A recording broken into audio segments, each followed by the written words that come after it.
में इस कंपनी की नेट प्रॉफिट थी 2.2 crore. It's a very small company which has no qualification, no capital of sorts even to execute any kind of work. In 2021, this company's net profit was 3.5 crores. In 21-22, the net profit was 2.2 crore. I am sharing the document of the company from the audited report, from the director's report. Now, this company belongs to the brother-in-law of Chief Minister Revant Reddy.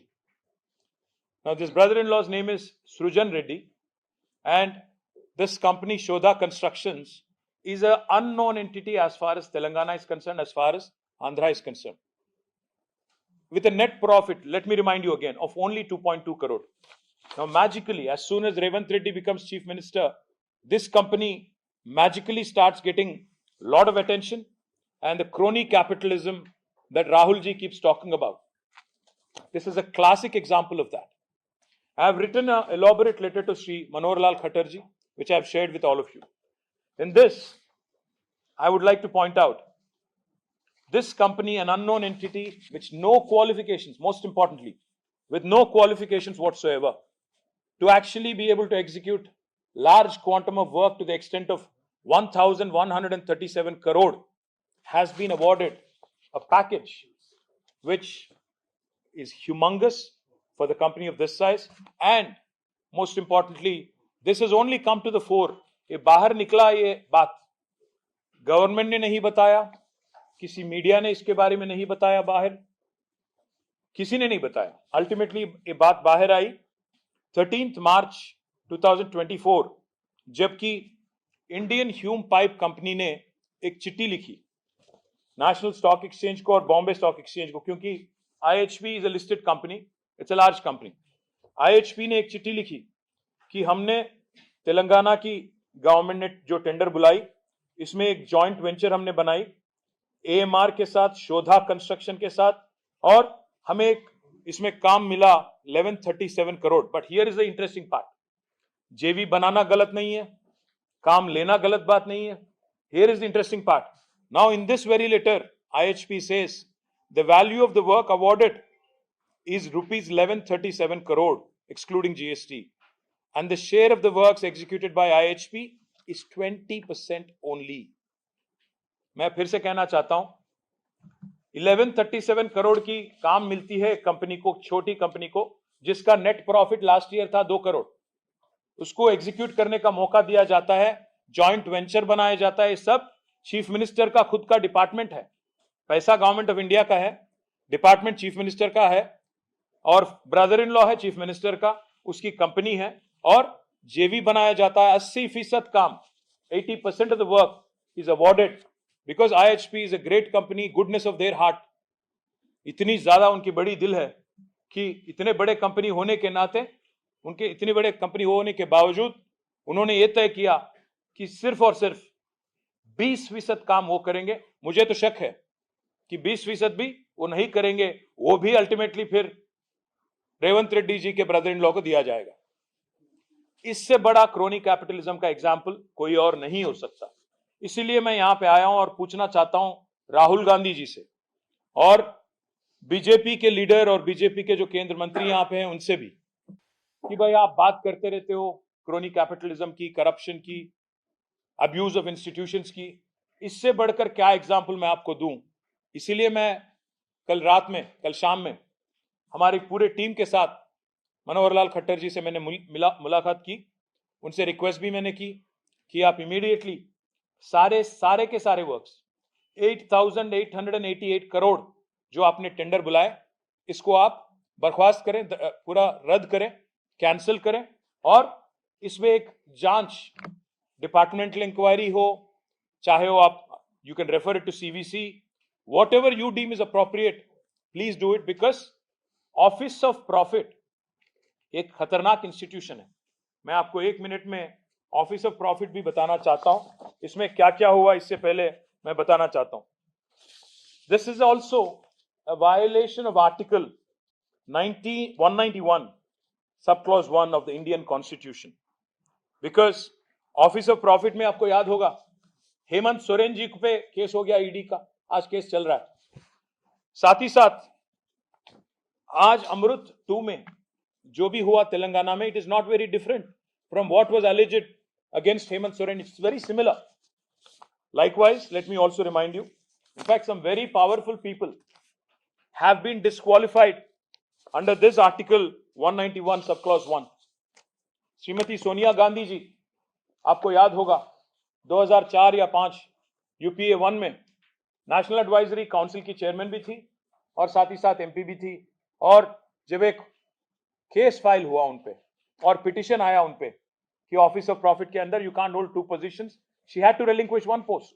Likewise, let me also remind you, there are a number of cases which I have detailed in the letter that I've just furnished a copy of, which I have furnished a copy to you. I can quote number of instances.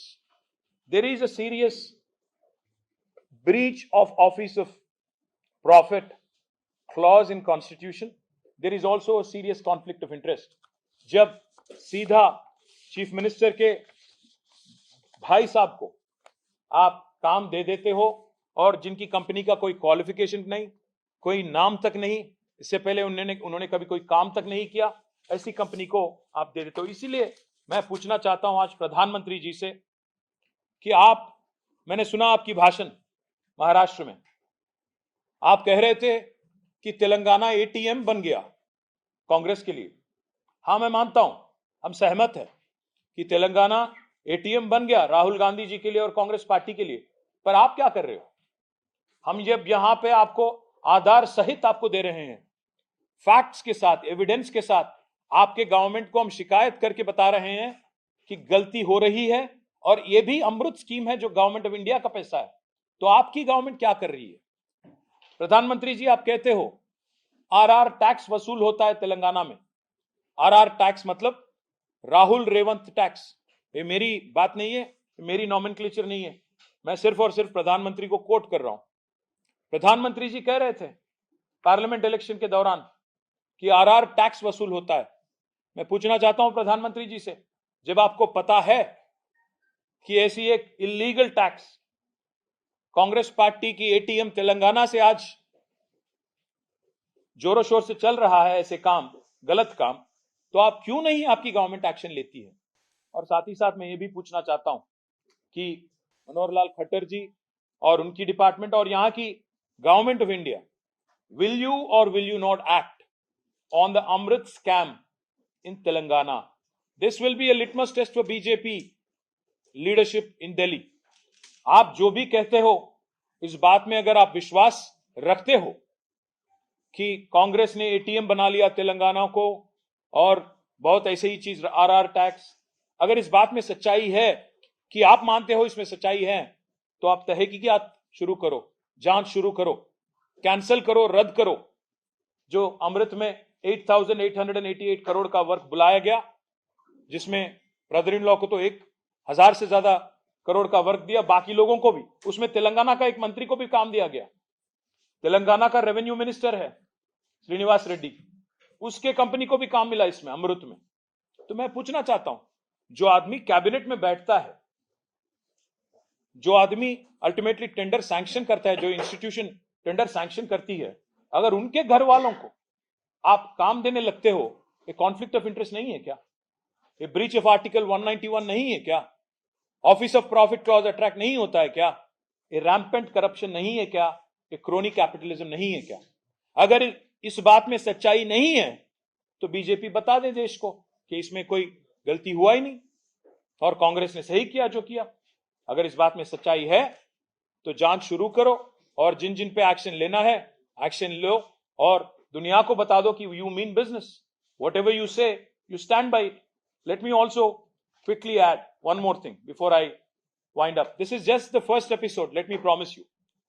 What I'm talking about is just the first of many things we are uncovering and we are unearthing in Telangana, and I will continue to come back to Delhi and continue to expose the corruption, crony capitalism of Rahul Gandhi and his party and his chief minister in Telangana, Revanth Reddy. We will not let this incompetent government in Telangana, corrupt government in Telangana, run amok with exchequer money.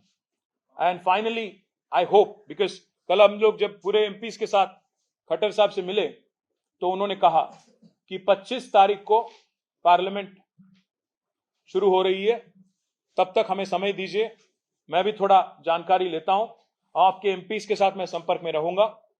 तो मैंने उनको बताया, हमने उनको बताया कि sir अगर आप एक्शन नहीं लेंगे तो हम जरूर पार्लियामेंट में भी, राज्यसभा में हमारे 4 एमपी हैं, वहां ये मुद्दा उठाएंगे, सवाल करेंगे, जवाब मांगेंगे।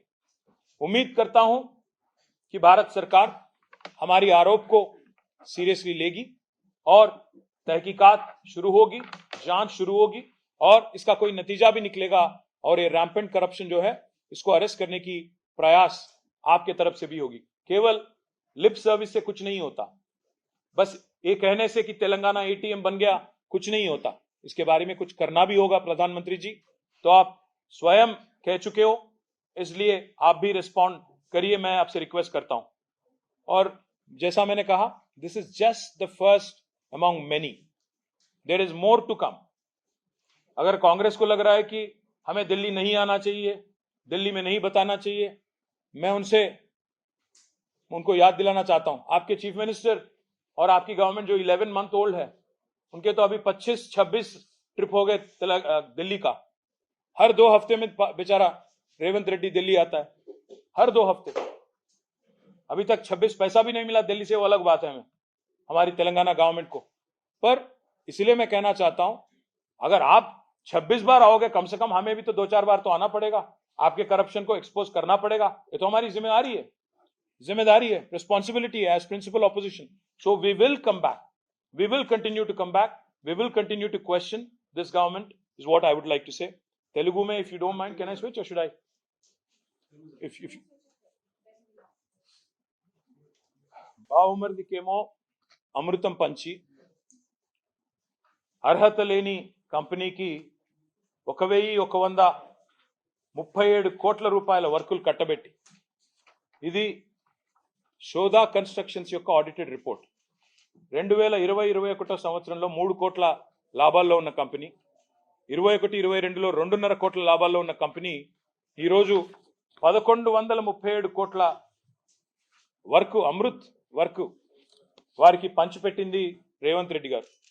అర్హత లేని కంపెనీ, అడ్రస్ లేని కంపెనీ, ఆయనకున్న అర్హతల్లా రేవంత్ రెడ్డి గారి బావమరిది కావడమే. ఆ కంపెనీకి ఈరోజు ఇంత పెద్ద ఎత్తున ఐహెచ్పి లాంటి కంపెనీతో జాయింట్ వెంచర్ కుదిరించి, ఇక్కడ చూడండి ఐహెచ్పి యొక్క దయార్ద్ర హృదయం ఎంత గొప్పది అంటే, వాళ్ళ హృదయం ఎంత పెద్దది అంటే, ఇంత పెద్ద కంపెనీ ఐహెచ్పి లాంటి కంపెనీ వాళ్ళేమో 20% పని చేస్తారంట. ఈ 1137 కోట్ల కాంట్రాక్ట్ లో 80% పని రేవంత్ రెడ్డి గారి బావమరిది గారి కంపెనీ చేస్తుందట. ఏ కంపెనీకి అయితే 2 కోట్ల లాభాల్లో ఉందో ఆ కంపెనీ దాదాపు 800-900 కోట్ల వరకు వాళ్ళు చేస్తారట. మరి వాళ్ళకి పైసలు ఎడికెళ్ళి వస్తాయి, ఏది ఎడికెళ్ళి వస్తుంది చెప్పాలి. మేము నిన్న కేంద్ర పట్టణాభివృద్ధి శాఖ మంత్రి మనోహర్ లాల్ ఖట్టర్ గారిని అడిగినాం, కలిసాం, అందరం ఎంపీలందరం కలిసి చెప్పినాం వారికి 8,888 కోట్ల రూపాయలతో ఫిబ్రవరి ఈ సంవత్సరంలో మీ కేంద్ర ప్రభుత్వ డబ్బులు ఏవైతున్నాయో వాటికి టెండర్లు రాష్ట్ర ప్రభుత్వం పిలిచింది, 6 ప్యాకేజీల్లో పిలిచింది. ఈ 6 ప్యాకేజీల వివరాలు ఇంతవరకు ఏ వెబ్సైట్లో లేవు. రైట్ టు ఇన్ఫర్మేషన్ యాక్ట్ ద్వారా అడుగుదామంటే అక్కడ కూడా ఎలాంటి వివరాలు దొరకట్లేదు. ఎందుకింత దాచిపెడుతున్నారు, ఎందుకింత రహస్యం, ఎందుకింత గోప్యత అంటే, ముఖ్యమంత్రి గారి బావమరిది కంపెనీ ఉన్నది కాబట్టి, ముఖ్యమంత్రి గారి మీద ఈగ వాలకుండా చూసుకోవాల్సిన బాధ్యత రాష్ట్రంలోని అధికారులదే కాబట్టి వాళ్ళు బయట పెట్టడం లేదు. కానీ మాకెట్లా దొరికింది దొంగలంటే, Indian Hume pipe company letter రాసింది ఎన్ఎస్సికి, బిఎస్సికి, బాంబే స్టాక్ ఎక్స్చేంజ్కి, ఎన్ఎస్సికి, నేషనల్ స్టాక్ ఎక్స్చేంజ్కి. మాకు ఒక పని వచ్చింది, ఎందుకంటే లిస్టెడ్ కంపెనీ, మాకు పని వచ్చింది తెలంగాణ ప్రభుత్వంలో 1137 కోట్లు. కానీ మేము చాలా మంచి వాళ్ళం, ఎందుకంటే రేవంత్ రెడ్డి గారి బావమరిది కంపెనీకి 800 కోట్ల వరకు, 900 కోట్ల వరకు వాళ్ళకిచ్చి మేము కేవలం 20% చేస్తా ఉన్నాం. మేము వాళ్ళకంటే 1000 రెట్లు ఎక్కువ పెద్ద కంపెనీ అయినా మా గుండె కూడా పెద్దది కాబట్టి మేము రేవంత్ రెడ్డి గారి బావమరిది మీద ప్రేమతో మేము ఈ రకంగా తప్పుకున్నామని వారు చెప్తా ఉన్నారు. నేను ఒక్క మాట అంటా ఉన్నా రేవంత్ రెడ్డి ప్రభుత్వాన్ని, అదేవిధంగా కాంగ్రెస్ ప్రభుత్వాన్ని. రేవంత్ రెడ్డి గారు మీ బావమరిది గారికేమో అమృతం పంచి వాళ్ళ కొడంగల్ వాసులకు విషం పంచుతా ఉన్నాం ఫార్మా పేరిట. ఇది ప్రజలందరూ చూస్తా ఉన్నారు. నిన్న జరిగిన సంఘటన, ప్రజల తిరుగుబాటు ఏదైతే కొడంగల్లో ప్రారంభమైందో, మీ బావమరిదికేమో ఇక్కడ అమృతు, మీ అల్లుడు గారి ఫార్మా కంపెనీకేమో కొడంగల్లో భూములు గుంజుకోవాలా, దానికి మీ తిరుపతి రెడ్డి గారి దాదాగిరి, అల్లుడు కోసం ఈరోజు కొడంగల్ని బలిపెట్టే పరిస్థితి ఈరోజు కనబడతా ఉంది. అందుకే ప్రజల తిరుగుబాటు కూడా అక్కడ మొదలైంది. ఇంకా విచిత్రం ఏమంటే రుణమాఫీకి డబ్బులు లేవు, రైతు బంధుకు లేవు, డబ్బులు ఎగ్గొట్టినారు ఆల్రెడీ వానాకాలం, పింఛన్ల పెంపు కోసం డబ్బులు లేవు, తులం బంగారం ఇవ్వడానికి డబ్బులు లేవు, మహిళలకి 2,500 రూపాయలు ఇచ్చేదానికి లేవు డబ్బులు. కానీ చాలా విచిత్రం, మహారాష్ట్ర ఎన్నికల్లో సిగ్గు లేకుండా 300 కోట్లతో అడ్వర్టైజ్మెంట్లు ఇవ్వడానికి మాత్రం డబ్బులు ఉన్నాయి. 300 కోట్లని నేను ఊరికే ఆరోపించట్లేదు. 300 కోట్ల తెలంగాణ ప్రజల సొమ్ము నీ అబ్బ సొత్తు అన్నట్టు, మీ రాహుల్ గాంధీ సొత్తు అన్నట్టు ఇవాళ చేయని పనులు చెప్పినట్టుగా దిక్కుమాలిన ప్రచారం. जो काम किया ही नहीं तेलंगाना में, उसको लेके महाराष्ट्र में आज कैंपेन चल रही है. महाराष्ट्र में राहुल गांधी झूठ बोलते हैं, कहते हैं कि हम हर महिला को हर महीना 2,500 रुपीस हम डिपॉजिट करते हैं महालक्ष्मी स्कीम के अंदर. ये झूठ है, सरासर गलत है.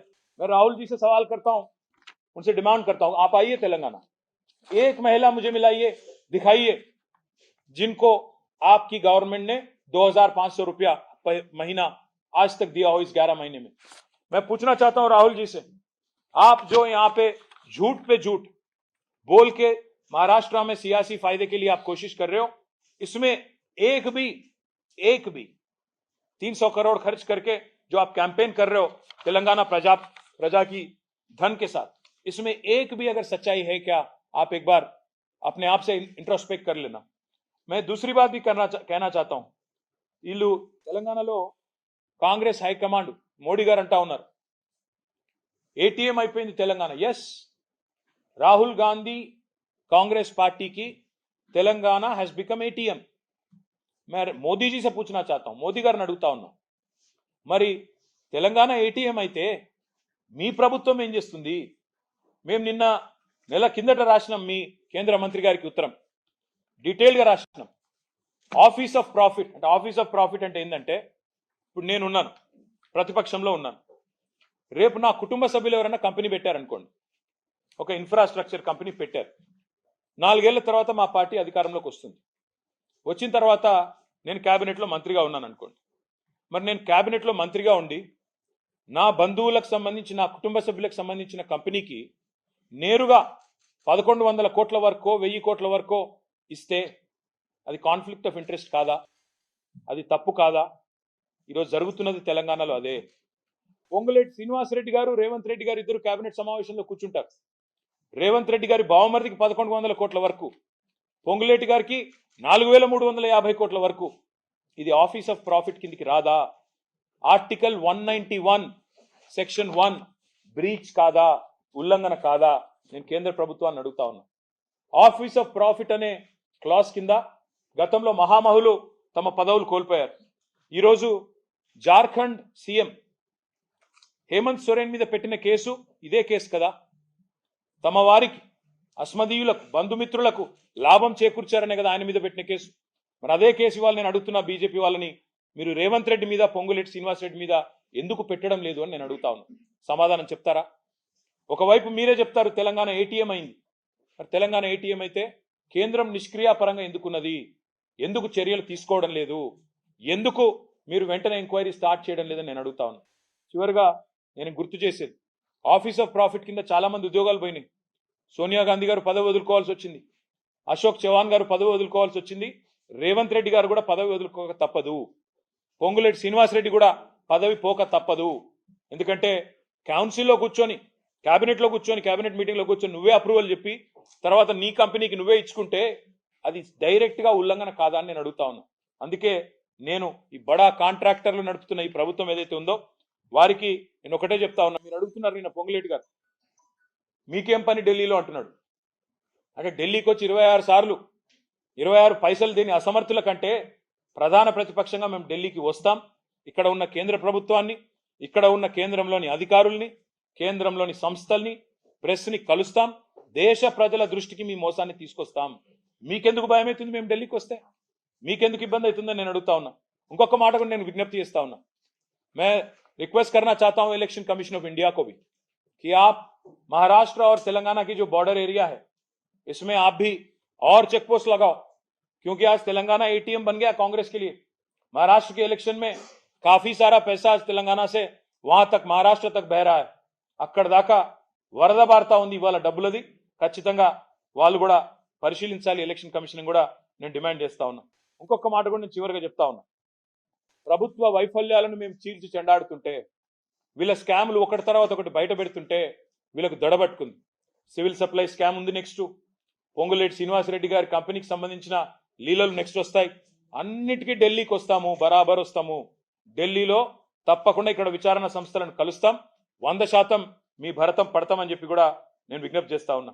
ఇంకొక మాట కూడా నేను చెప్పి నేను ముగిస్తాను. ఇవాళ వసూళ్లు, బెదిరింపులు రాష్ట్రంలో నిరాటంకంగా సాగుతున్నాయి రేవంత్ రెడ్డి వచ్చినాక. ఇది నేనన్న మాట కాదు, స్వయంగా భారత ప్రధానమంత్రి నరేంద్ర మోడీ గారు ఆర్ఆర్ ట్యాక్స్ వసూలవుతున్న తెలంగాణలో అని చెప్పారు. నేను అడుగుతున్నా ప్రధానమంత్రి గారిని, ఢిల్లీలో ఉండే ముఖ్యమైన మంత్రుల్ని, మీరు మరి ఆర్ఆర్ ట్యాక్స్ అని తెలుసు, రాష్ట్రంలో దోపిడీ నడుస్తుందని తెలుసు, వసూలు నడుస్తున్నాయని తెలుసు, ఇన్ని తెలిసి మరి మీరెందుకు చర్యలు తీసుకోవడం లేదు? మీరెందుకు ఉపేక్షిస్తున్నారు? మీరెందుకు రేవంత్ రెడ్డితో ఇంకా కూడా రాసుకొని పూసుకొని మీ నాయకులు తిరుగుతా ఉన్నారు? 8 మంది ఎంపీలు ఉన్నారండి బీజేపీకి. ఒక్క ఎంపీ ఈ రోజు వరకు కాంగ్రెస్ కు వ్యతిరేకంగా మాట్లాడా? ఒక్క ఎంపీ రేవంత్ రెడ్డికి వ్యతిరేకంగా మాట్లాడా ఈ రోజు వరకు? ఒక్కరోజు మాట్లాడరు. అదేవిధంగా మాకు తెలుసు మీ ఎజెండా. మీరు ఈరోజు ఏదో ఒకటి చేసి, రేవంత్ రెడ్డి ఒక ఎజెండా ఒకటే, హైదరాబాద్ని 4 ముక్కలు చేయాలంటే కార్పొరేషన్ని. తద్వారా ఏం చేయాలి? బ్రాండ్ ఇమేజ్ దెబ్బతీయాలి. చివరికి ఏం చేయాలి? బీజేపీ పాలిత రాష్ట్రాలకు లేదా బీజేపీ సారథ్యంలోని రాష్ట్రాలకు ఇక్కడ పెట్టుబడులు పోవాలి. మొత్తానికి తెలంగాణ అనేది విఫల ప్రయోగంగా ఉండాలి. ఈ రకంగా మీరు ఏదైతే ప్రయత్నాలు చేస్తున్నారో, తప్పకుండా పరిపాలన చేతగాక ప్రజల్ని పక్కదారి పట్టించే ప్రయత్నం చేస్తున్నారో, ఈ చేతగాని ముఖ్యమంత్రి, చేవలేని ప్రభుత్వం చేస్తున్న అవినీతిని ఎండగడుతూనే ఉంటాం. మీ అనుభవ రాహిత్యం వల్ల ఈరోజు ప్రజలు బాధలు పడతా ఉన్నారు. చివరికి ప్రజలు తిరగబడి మీ సొంత నియోజకవర్గం కొడంగల్లోనే మీరు సెక్యూరిటీ లేకుండా పోలేని పరిస్థితి. రైతుల భూములు లాక్కుంటానంటే రైతులు తిరగబడుతున్నారు. కాబట్టి ఇకనైనా బుద్ధి తెచ్చుకోండి, తప్పులు చేయకండి. మీ అమృత్ స్కామ్ను, మీ సివిల్ సప్లై స్కామ్ను, మీ రెవెన్యూ మినిస్టర్ గారి స్కామ్లను ఒకటి తర్వాత ఒకటిగా ధారావాహికగా సీరియల్ ఎట్లయితే వస్తాయో ఎపిసోడ్ తర్వాత ఎపిసోడ్ బయట పెడుతూనే ఉంటాం. ఢిల్లీకి వస్తూనే ఉంటాం. ఢిల్లీ ద్వారా జాతి మొత్తం దృష్టికి కూడా ఇవాళ ఈ క్రోనీ క్యాపిటలిజం, ఈ కరప్షన్ని ఎండగడతామని చెప్తూ ఇవాళ పత్రికా సమావేశంలో పాల్గొన్న మిత్రులందరికీ పేరు పేరున ధన్యవాదాలు, నమస్కారం.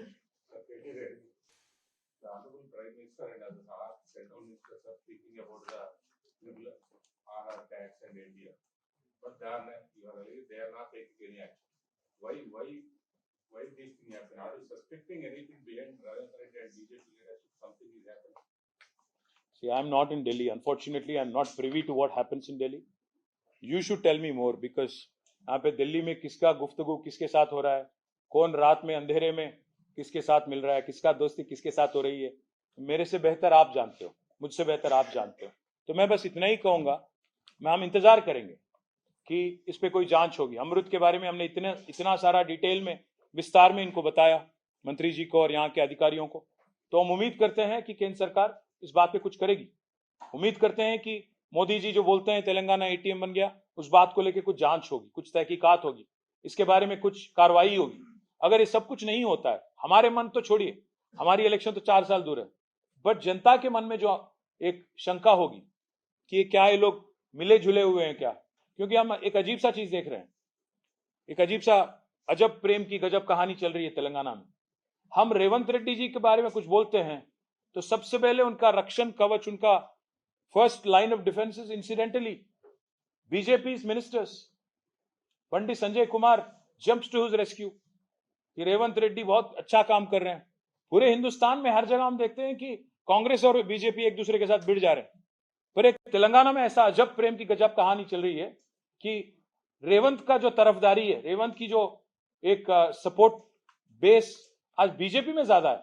एक बात पूछना चाहता हूं मैं आपसे, 8 एमपी हैं बीजेपी के तेलंगाना से, एक मुझे ऐसा व्यक्ति दिखाइए जिसने रेवंत के खिलाफ बोला हो इन 4-5 महीनों में. एक मुझे ट्वीट दिखाइए, एक मुझे कम से कम क्रिटिसिज्म दिखाइए इनके तरफ से. हमें लग रहा है कि वहां पे एक मिली जुली सरकार चल रही है, बट देखते हैं आगे जाके कुछ बीजेपी करेगी नहीं करेगी, हम भी देखेंगे, आप भी देखेंगे। सर, जो आप एलिगेशन लगा रहे हैं, बट मल्लिकार्जुन खड़गे is saying that we allege that MLAs are being bought by opposition parties. Well, I saw the statement. He said purchasing MLAs like goats. मैं तो कहता हूं सबसे बड़ा गोट परचेजर अगर कोई है तेलंगाना में वो तो कांग्रेस है। I welcome Kharge ji to come to the goat mandi in Telangana. आइए आप वहां की गोट मंडी में देखिए, आज हमारे 10 बीआरएस एमएलएस को आपकी पार्टी ले जाती है, आपके चीफ मिनिस्टर उनके घर घर जाके उनको एक स्कार्फ पहनाते हैं कांग्रेस की। मैं इसीलिए गोट मंडी में जो 10 एमएलए हैं उनसे पूछना चाहता हूं, भाई आप लोग मीडिया के सामने आओ, बताओ आप कौन से पार्टी में हो, ये तो बताओ कम से कम, क्यों शर्माते हो? कोई एक एमएलए को कहता है कि मैं तो बीआरएस में ही हूं, क्योंकि उसको पद नहीं छोड़ना है, उसको डिस्क्वालीफाई नहीं होना है। तो मैं खारगे जी से बस इतना ही कहूंगा, सबसे बड़ा गोट परचेजर हिंदुस्तान की तारीख में अगर कोई है, हिस्ट्री में कोई है, तो वो है कांग्रेस। आयाराम गयाराम कल्चर इस देश में लाने वाली पार्टी। गोट मंडी, गोट माने एक डेफिनेशन भी है boss, greatest of all time. मैं एक गोट तो आपको जानते हो, दूसरा गोट है GOAT, तो goat of goat purchasers is Congress. Haryana में शुरू हुई जो कल्चर इंदिरा जी के टाइम पे, वहां से लेके आज तक सबसे बड़ी गोट परचेजर अगर कोई है मंडी में, कांग्रेस है। तो खारगे जी एक बार अपना इंट्रोस्पेक्ट कर ले। ये तो वही बात होगी, एक बिल्ली 1000 चूहे खा के हज को निकली। हर किसी को खरीदने वाली पार्टी, हर किसी को गायब करने की कोशिश करने वाली पार्टी, आज फिर एक बार ऐसी बात अगर करें तो बहुत लोग हंसेंगे यार। Anybody else? So you have also said that the company lacks the disqualification as far as the tenders are concerned. The company which has given thousands of crores of tenders, they lack the necessary qualification. What sort of qualification that company doesn't have? Can you just explain? Yes, brother. In fact, they have never ever done any work which is more than 150-200 crores. Basic qualification ये है कि एक बड़ी company, एक बड़ी काम करने के लिए उनको इंजीनियरिंग क्वालिफिकेशन भी होना चाहिए, टेक्निकल, साथ ही साथ फाइनेंशियल कैपेबिलिटी भी होना चाहिए। उनके पास दोनों भी नहीं, क्योंकि उनकी अगर आप रिपोर्ट, खुद की रिपोर्ट देखेंगे, उनका पूरा नेट प्रॉफिट है 2021 का 2.2 करोड़। सो ऐसी कंपनी जिसके पास ना कोई टेक्निकल क्वालिफिकेशन है, ना कोई फाइनेंशियल कैपेबिलिटी है, उनको जबरदस्ती किसी के साथ जेवी बना के, क्योंकि वो चीफ मिनिस्टर के करीबी रिश्तेदार है, जबरदस्ती बना के, और उस कंपनी से भी जबरदस्ती, बड़ी कंपनी है वो 20% काम करेगी, छोटी कंपनी जिसके पास 2 करोड़ टैक्स है, सॉरी प्रॉफिट है, वो 80% करेगी। इस पे अगर कोई जांच होगी तब ना ऑफिसर बाहर आएंगे, बताएंगे क्या दबाव था उन पे। IHP आएगी बाहर, वो भी बताएंगे क्या दबाव था उन पे, कैसे ऐसे कैसे हो गया। और अगर एक कंपनी बनने के बाद अभी तक अगर 100 करोड़ से ज्यादा काम कहीं नहीं किया हो और सडनली उनको 1000 करोड़ का काम दिया जाता है रेवंत चीफ मिनिस्टर बनते ही, इसको क्या हम क्रोनी कैपिटलिज्म ना बुलाएं? क्या इसका अर्थ होगा? मुझे तो नहीं पता।